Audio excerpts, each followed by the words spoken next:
A face stares out from the canvas. Features recognizable: forehead, eyes, nose, mouth. But something refuses to resolve. The longer the gaze holds, the more the certainty dissolves. The forehead is not skin. It is a ridged, pale melon. The nose is a pear. The cheeks are apples. The entire face, from crown to collar, is constructed from fruits, vegetables, and flowers that should never exist in the same season, let alone the same body. This is Vertumnus, painted around 1590 by Giuseppe Arcimboldo. It now hangs in Skokloster Castle, Sweden, but was originally made for one viewer, Rudolf II, Holy Roman Emperor, and Rudolf loved it so much he made the artist a count. The question is not why someone painted a face made of produce. The question is why an emperor, ruler of vast territories, commander of armies, would commission his own portrait as a pile of vegetables, and why he would reward the man who did it. By 1590, Rudolf II had transformed Prague into something Europe had never seen. He moved the imperial court from Vienna and filled his castle with alchemists, promising to turn lead into gold, astronomers charting the heavens, occultists decoding hidden symbols, and artists crafting elaborate visual riddles. Tycho Brahe and Johannes Kepler worked in his observatory. His Kunstkammer, cabinet of curiosities, overflowed with stuffed exotic animals, mechanical automata, rare gemstones, and botanical specimens from across the known world. Rudolf believed that by collecting the microcosm, he could control the macrocosm. If he possessed a sample of every plant, every mineral, every creature, he would master the universe itself. But while Rudolf catalogued wonders, his empire fractured. The Ottoman Empire pressed at the borders. The Protestant Reformation split territories into hostile camps. Rudolf responded by locking himself away. He refused to sign documents. He avoided diplomatic meetings. Historical accounts describe him as increasingly paranoid, melancholic, and convinced of conspiracies. By the time this portrait arrived, Rudolf was governing almost nothing, but he was still collecting everything. The dominant artistic style was Mannerism, which rejected the balanced harmony of high Renaissance masters like Raphael.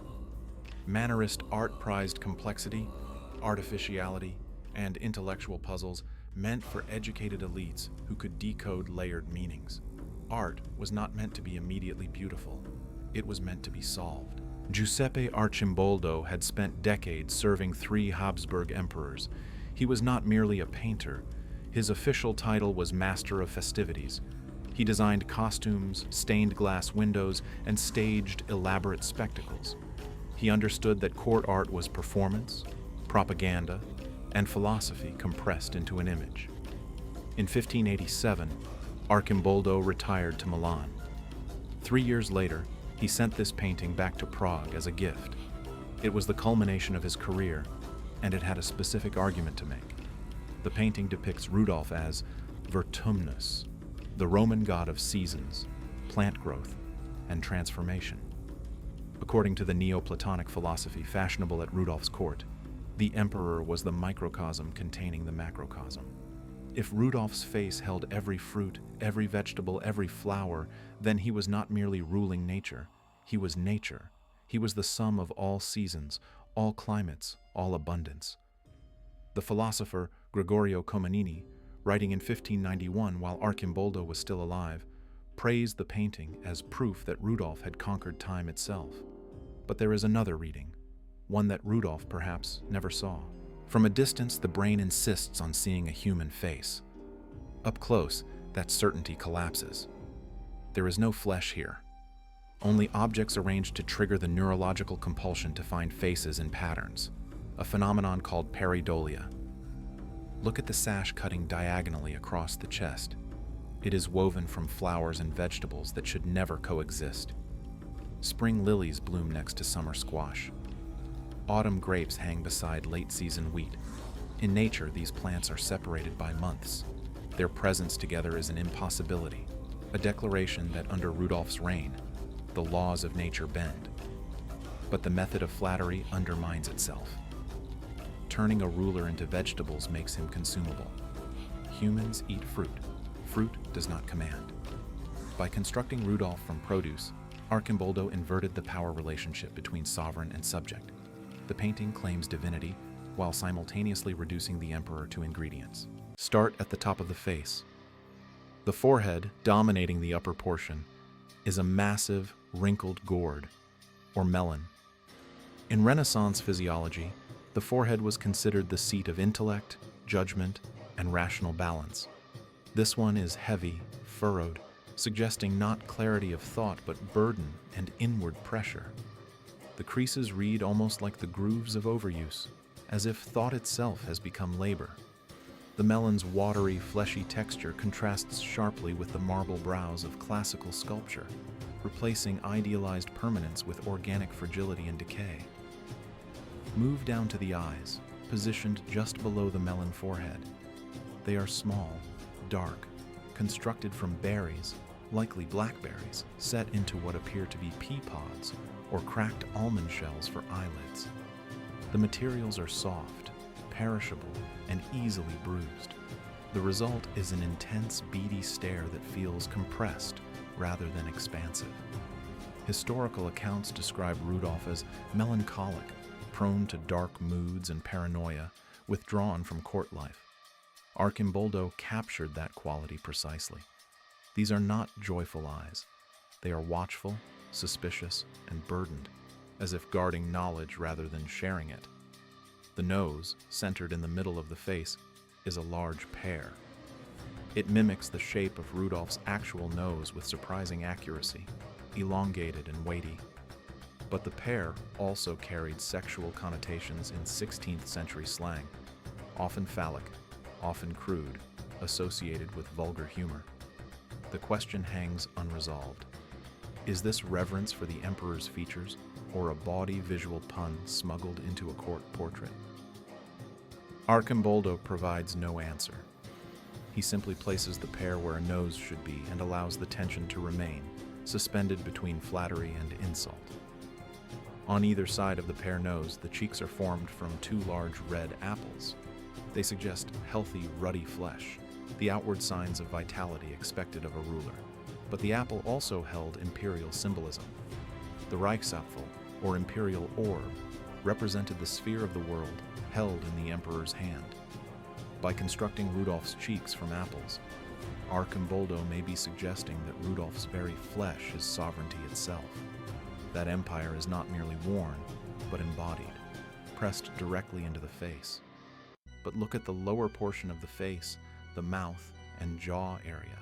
The lower lip, protruding slightly forward, is made from red cherries and berries. This accurately captures the famous Habsburg jaw, a genetic deformity caused by generations of royal inbreeding. The condition, called prognathism, resulted in a jutting lower jaw and was a recognizable trait of the Habsburg family. Arcimboldo did not hide this flaw. He constructed it from sweet, desirable fruit. Is this mockery disguised as beauty? Or beauty constructed from what others would call deformity, transformed into something ornamental and lush? Look closely at the hair and garland area surrounding the face. Among the cascading abundance, there are ears of corn, maize, woven seamlessly into the vegetal mass. In 1590, corn was not a common European crop. It came from the New World, from the Americas, and remained an exotic specimen that few Europeans had encountered firsthand. Its presence would have been immediately legible to elite viewers as foreign and rare. Including corn in this portrait was not a decorative choice. It was a geopolitical statement. It announced that Rudolf's collection reached across oceans, that his influence extended to continents most of his subjects would never see, reinforcing the image of an emperor who ruled through knowledge as much as territory. On the lower right side of the composition, near the chest and shoulder area, an artichoke protrudes. Its spiked form breaks the smooth rhythm of surrounding fruits and leaves, drawing the eye downward.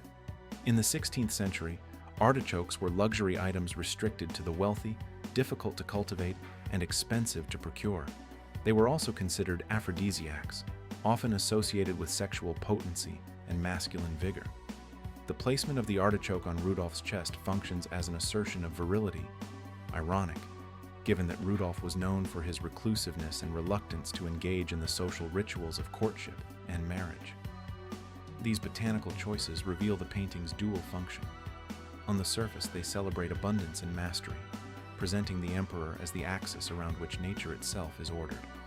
Beneath, they encode assertions of power that relied on extraction, collection, and control, transforming global reach and private obsession into a single, carefully constructed visage. Every element in this portrait of eternal rule is organic, and organic material decays. Fruit rots, vegetables wither, flowers wilt. The painting claims Rudolf has conquered time by containing all seasons within himself, but the very materials used to make that claim guarantee its falseness. A portrait painted on wood and pigment can last centuries. A portrait made conceptually from perishable matter carries its own expiration date. Whether Arcimboldo intended this or not, he embedded mortality into the image. Later critics, writing in the 17th through 19th centuries, recognized this instinctively. They called his work kitchen nightmare and degradation of the human form. They saw what Rudolf's court chose not to see, that constructing a human from consumable goods was not just clever, it was disturbing. It violated boundaries between subject and object, person and produce, permanence and decay. Khomeini's 1591 text celebrated the painting as proof that Rudolf transcended natural law. But 20th century viewers immediately perceived the opposite. The Surrealists, particularly Salvador Dali, reclaimed Arcimboldo precisely because they understood the transgressive power of making a face disappear into objects. Modern psychology uses the painting to study how desperately the brain searches for faces, how it will construct personhood even where none exists. Rudolf II received the painting with delight. He elevated Arcimboldo to the rank of Count Palatine, a high, noble title reserved for those who had rendered extraordinary service to the crown. The emperor never recognized the trap. He saw a portrait that confirmed his worldview, that he was the sum of all nature, that his collection of specimens proved mastery over the universe, that time and season bent to his will. But the painting documents something else. It shows a face that only exists when viewed from a distance. Move closer, and the coherence dissolves. The individual elements, melon, pear, apples, berries, assert themselves. No unified person remains, only a chaotic pile of disparate objects arranged to fool the brain into seeing unity. This is a perfect visual metaphor for Rudolf's empire in 1590. From a distance, it appeared stable. An emperor on a throne, territories on a map. Up close, nothing held together. Rudolf governed almost nothing. His territories fractured along religious lines.